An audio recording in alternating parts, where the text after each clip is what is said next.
Hello everyone, welcome to the channel mystic tarot. ये 2025 की preview reading है जो कि रिलेशनशिप के हवाले से मैं करूँगी। ये रिलेशनशिप कमिटेड हो सकता है कि आपके लिए कोई नया स्टार्टअप हो रहा हो रिलेशनशिप में। ये भी हो सकता है कि आप शादी की तरफ जा रहे हों। तो ये रीडिंग जो है टोटली रिलेशनशिप ओरिएंटेड होगी, लव रीडिंग होगी। हम इसमें ये देखेंगे कि इस साल में क्या पॉसिबिलिटीज़ हैं और कौन सा महीना जो है वो किस किस्म की एनर्जी लेकर आ रहा है। सो मेरे पास यहाँ पे ऑरेकल डेक मौजूद है। इससे मैं थीम कार्ड निकालूंगी आपके लिए, आपके साइन के अकॉर्डिंगली, और फिर इन कार्ड्स के मुताबिक हम रेगुलर टैरो डेक से हर महीने के लिए एक कार्ड निकालेंगे ताकि हमें पता चले कि किस तरह से ये थीम्स जो हैं वो आपकी लाइफ में प्ले हो रहे हैं और कौन सा महीना जो है वो नई शुरुआत लेके आ सकता है और कहाँ पे आपको मुहतात रहने की ज़रूरत है। सो स्टार्ट लेते हैं। स्टार्ट करते हैं पाइसेस लोगों के लिए। अगर आपका sun sign, moon sign, ascendant Pisces में है, अगर आप कोई फ़ीमेल हैं और आपका वीनस साइन पाइसेस में है, या अगर आप मेल हैं और आपका मार्स पाइसेस में है, तो ये रीडिंग कहीं ना कहीं आपके लिए बेनिफिशियल हो सकती है। तो सबसे पहले ड्रॉ कर लेते हैं थीम कार्ड्स और देखते हैं कि क्या थीम जो है वो इस साल प्ले होगा। 3 कार्ड्स जो हैं वो यहाँ से मैं ड्रॉ करूँगी और थीम कार्ड्स निकालने के बाद फिर हम टैरो के से कार्ड से हम 12 कार्ड्स जो हैं वो ड्रॉ करेंगे। So I have first card से no, then I have turn back, और उसके बाद है से थैंक यू। सो ये 3 थीम कार्ड्स जो हैं वो यहाँ मौजूद हैं। अब मैं टैरो से कार्ड्स ड्रॉ करूँगी। ये 12 कार्ड्स होंगे। जनवरी से लेके दिसंबर तक हर महीने के लिए एक कार्ड जो है वो मैं निकालूँगी। एक दफ़ा मैं ड्रॉ कर लेती हूँ तो फिर मैं आपको एक्सप्लेन करती हूँ।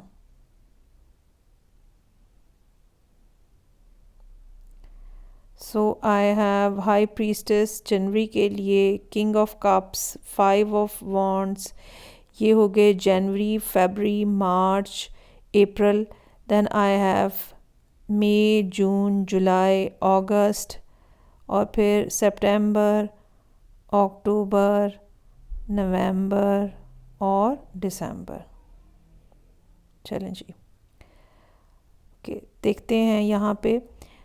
सबसे पहले हम बात कर लेते हैं जो थीम कार्ड है। सो पहला कार्ड जो है वो से नो का कार्ड है। जो ओरेकल डेक है इसके अंदर मेल और फीमेल की फ़िगर आपको नज़र आ रही होगी, और यहाँ पे मेल फ़िगर जो है वो आपकी ईगो को रिप्रेजेंट करती है, जबकि फ़ीमेल फ़िगर जो है वो आपकी सोल को रिप्रेजेंट करती है। सो से नो का मतलब यहाँ पे ये है कि आपको अपनी ईगो को नो कहना है, आपको अपनी सोल को, अपनी स्पिरिट को आगे लेकर आना है, अपनी स्पिरिचुअल साइड को आगे लेकर आना है। और हो सकता है कि आपकी ईगो जो है वो बहुत सारी ऐसी चीज़ें आपके सामने लेकर आ रही है या ऐसे फ़ैसले आपसे करवा रही है जो कि आपके लिए बेनिफिशियल नहीं है। सो अब जनवरी का कार्ड जो है वो हाई प्रीस्टेस का कार्ड है। अगेन यहाँ पे यही बात आपको कही जा रही है कि आपको अपने आप को स्पिरिचुअली अलाइन करना है, और बहुत सारी ऐसी बातें हैं जो शायद बज़ाहिर आपके सामने नहीं हैं, लेकिन सोल जो है वो आपको, या स्पिरिट जो है वो आपको ये बातें जो हैं ये बताएगी। ये रिलेशनशिप और फीलिंग्स के हवाले से भी हो सकती हैं। हो सकता है कि वो बातें जो भी आपको एहसास नहीं हो रहा वो इवेंचुअली आपको फ़ील होना शुरू हो जाए, उसका आपको एहसास होना शुरू हो जाए।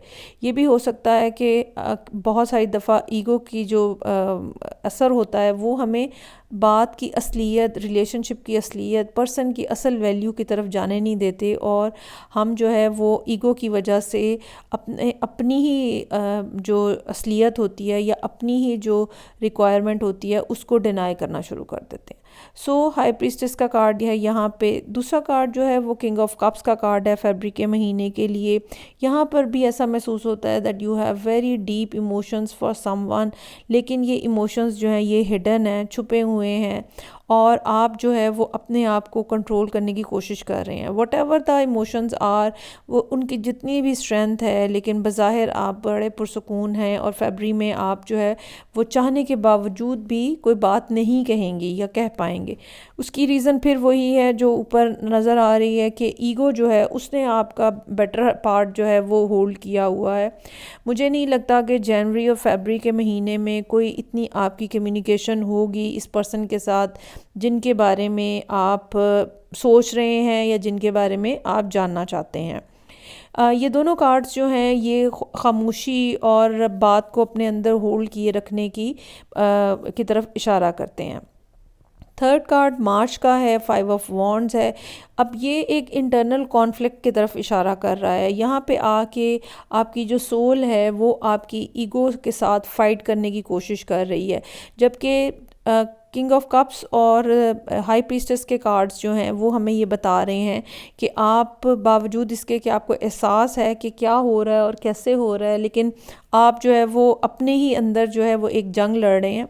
और मुझे ये लगता है कि ये जंग इस लिहाज से होगी कि आपको उस पर्सन से रब्ता करना है, बात करनी है, चीज़ों को कैसे आगे लेके जाना है। और बहुत सारी दफ़ा जो है वो ये हम रियलाइज़ ही नहीं कर पा रहे होते कि असल में हम ट्रू सेंस में क्या चाहते हैं। फिर अप्रैल का कार्ड है, टावर का कार्ड। टावर जो है वो हमें ये बता रहा है कि आपको कोई सडन रेवलेशन हो सकती है, एकदम से कोई बात सुनने में आ सकती है, कोई गाना, कोई म्यूज़िक, कोई किसी का कहा हुआ कोई जुमला, कुछ ख्वाब किसी को आ सकते हैं जो कि एकदम से पिक्चर आपके सामने क्लियर हो, और वो जो ईगो ने जो चीज़ छुपाई हुई है वो आपके सामने आ जाए।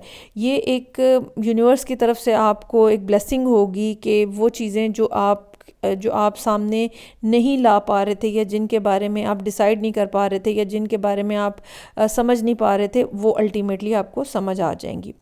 उसके बाद नेक्स्ट कार्ड जो है वो यहाँ पे मेरे पास है टर्न बैक का। चूँकि आपको रियलाइजेशन हो गई है पिछले महीने में अप्रैल में, चूँकि टावर का कार्ड जो है वो एक अंडरस्टैंडिंग डेवलप की है। Now this card is showing turn back, यानी कि आपकी ईगो से आप बाहर आ रहे हैं, और वो सारा रास्ता जो आपने ईगो की वजह से अकेले तय किया है, गलत डिसीजन की वजह से किया है, now you are trying to go back, या आपको ये सजेस्ट किया जा रहा है कि आपको वापस चले जाना चाहिए। जो टाइम गुजर गया, जैसा हो गया, डजेंट मैटर, जब भी आप उसको ठीक कर लें that is the right time. May का कार्ड जो है हमारे पास यहाँ पे है 4 ऑफ वॉन्ड्स का कार्ड। जैसे ही आपको टावर के साथ समझ आएगी कि ये असल में क्या था और आपको क्या करना चाहिए था, और आप उसके मुताबिक अपने आप को मोल्ड कर लेंगे, तो 4 ऑफ वॉन्ड्स का कार्ड हमें ये बता रहा है कि मई का महीना जो है वो रिलेशनशिप के हवाले से बहुत ही ज़्यादा बेहतर रहने और स्ट्रॉन्गर फाउंडेशन में जाने का महीना हो सकता है। और आप जो है वो अपने आप को के अंदर एक ख़ास किस्म की ग्रोथ हो सकता है कि फ़ील करें, या वो जो छुपे हुए दबे हुए इमोशंस थे, वो जो अपने ही अंदर एक फ़ाइट की बात थी, वो भी ख़त्म होती हुई नज़र आ रही है। मई का महीना जो है वो एस ऑफ पेंटिकल्स के साथ है, और एस ऑफ पेंटिकल्स का मतलब ये है now you are in a position कि आप इस पर्सन को एक स्ट्रॉन्गर रिलेशनशिप ऑफ़र जो है वो दे सकें, और आप अपनी पूरी गुड इंटेंशन के साथ यहाँ पे सामने आते हुए नज़र आ रहे हैं, और एक ऐसी लाइफ स्टार्ट करना चाहते हैं जो कि बेनिफिशियल है दोनों के लिए। 9 ऑफ सोर्ड्स का कार्ड मुझे ये बता रहा है जुलाई के महीने में कि शायद ये पर्सन आपकी इस ऑफ़र का जवाब फौरी तौर पे ना दे जो कि आपने उनको की है, और ये चीज़ जो है ये आपके लिए परेशान कुन है। ये भी हो सकता है कि चूँकि ये पर्सन ऐसा महसूस होता है कि ऑलरेडी एग्जिस्ट कर रहा है, तो अब जो भी कुछ आप दोनों के दरमियान में पिछले साल या उससे पहले हुआ है, ठीक है, अब ये पर्सन हो सकता है उसके बारे में बात करे और उसके हवाले से सवाल करे, उसकी वजह से कोई ख़ास किस्म की आपसे रिक्वायरमेंट हो, इनकी डिमांड हो कोई, और ये चीज़ भी अगेन आपके लिए परेशानी का बायस है। हो सकता है कि चीज़ें इतनी ज़्यादा स्ट्रेट फॉरवर्ड ना रही हों अब आप दोनों के दरमियान में, और ये पर्सन कोई ना कोई गारंटी चाहता हो। अब वो जो चीज़ वो चाहते हैं शायद वो आपके लिए देना पॉसिबल नहीं है, या वो आपके लिए अनएक्सपेक्टेड हो सकती है। सो ये चीज़ें जो हैं ये आपके लिए परेशानी का बायस हैं।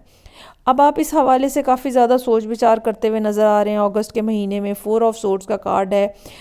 जो रिलेशनशिप अगर कोई है भी आप दोनों के दरमियान में, तो वो दुनिया से हिडन था, किसी को नहीं पता था कि आप किसी के बारे में क्या सोच रहे हैं। और अब आप ये प्लान कर रहे हैं कि वो अब एक्सपोज कैसे किया जाए, दुनिया के सामने कैसे लेकर आया जाए। उसके बाद जो थीम कार्ड्स आता है वो से थैंक यू का कार्ड है। ये कार्ड हमें ये बता रहा है कि as soon as you decide to कि आप अपनी ईगो को नीचे लेकर आएँ और अपनी सोल को ऊपर लेकर आएँ, तो यूनिवर्स जो है वो आपके लिए नए रास्ते जो है वो खोल रही है। बेटर अंडरस्टैंडिंग जो है वो डेवलप होती हुई नज़र आ रही है। इस सिलसिले में पहला कार्ड जो है वो सितंबर के लिए कार्ड है, जो कि किंग ऑफ सोर्ड्स का कार्ड है। किंग ऑफ सोर्ड्स जो है वो हमें बहुत ज़्यादा क्लैरिटी देता है। अगर हमें किसी मामले में कोई फ़ैसला करना है तो उस हवाले से हमें बहुत अच्छी गाइडेंस देता है। और साथ ही साथ अगर कोई सख्त फ़ैसला करना है तो उसके हवाले से भी हमें सर्टन टाइप की रहनुमाई जो है वो हमें मिलती है। यहाँ पे आप अब क्लियरली इस पोजीशन में हैं कि आप देख सकें कि आप जो पहले सोच रहे थे वो किस हद तक ठीक था और असल में आपको क्या करने की ज़रूरत है। सो ये सितंबर का कार्ड है किंग ऑफ सोर्ड्स का। यहाँ पे ये भी साथ ही साथ नज़र आ रहा है कि लॉजिक जो है वो इस टाइम के ऊपर आपके ऊपर हावी है और आप अपनी क्लियर इंटेंशन के साथ चीज़ों को देख सकते हैं।